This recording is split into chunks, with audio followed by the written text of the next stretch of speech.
Let's talk about Kamala Harris, who may be the most appallingly disingenuous vice president the United States has ever had since Elbridge Gerry invented gerrymandering back in 1813. Now, I don't know what is more galling about her. Is it that she continually says things that are totally ridiculous? Or is it that the same Democrats who lost their minds over Sarah Palin and Dan Quayle are totally okay with her, even suggesting that, hey, she might be an okay president one day? Well, God help us is all I can say to that. Let me play a little grab here of the vice president this week. Check this out. I'm going to share with you a very simple story, which is that I went home one day and I said, well, why are conservatives bad, Mommy? Because I thought we were supposed to conserve things. I couldn't reconcile it. Now I can.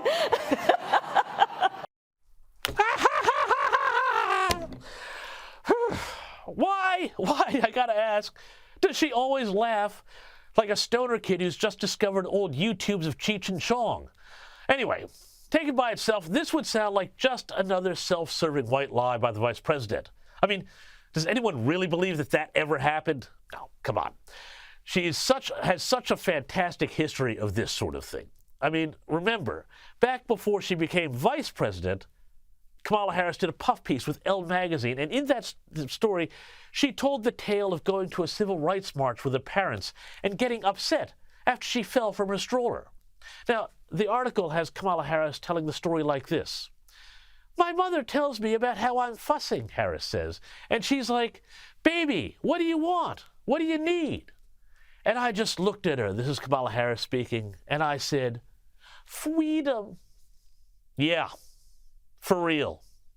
Now, a lot of observers at the time noted that this sounded awfully like a story Martin Luther King Jr. had told to Playboy magazine way back in 1965, back in the days when Playboy was not only a magazine, but also, yes, worth reading for the articles. In the piece, King said, I will never forget a moment in Birmingham when a white policeman accosted a little girl, 7 or 8 years old, who was walking in a demonstration with her mother. What do you want? The policeman asked her gruffly, and the little girl looked him straight in the eye and answered, feed 'em. She couldn't even pronounce it, King said, but she knew. It was beautiful. Well, that's an inspiring story, and that's why I am skeptical for thinking that Kamala Harris's little kitty conservative caper may have been stretching the truth just a bit. Because at this point, I mean, it's like, really, where does the TV show Veep end and the Kamala Harris vice presidency begin?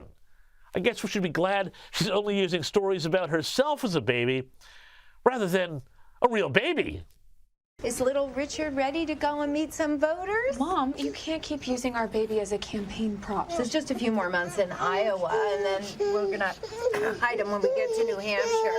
No crying. Mom, you cannot tell the baby N-O. Yes, N-O is a negative rejoinder. We don't want to constrain little Richard developmentally. What are you supposed to say then when the baby is being for instance? You're supposed to say that's not our plan. I don't even know where to start. Well, child services is a good place. Real life looking more like fiction every day. Or is it the other way around?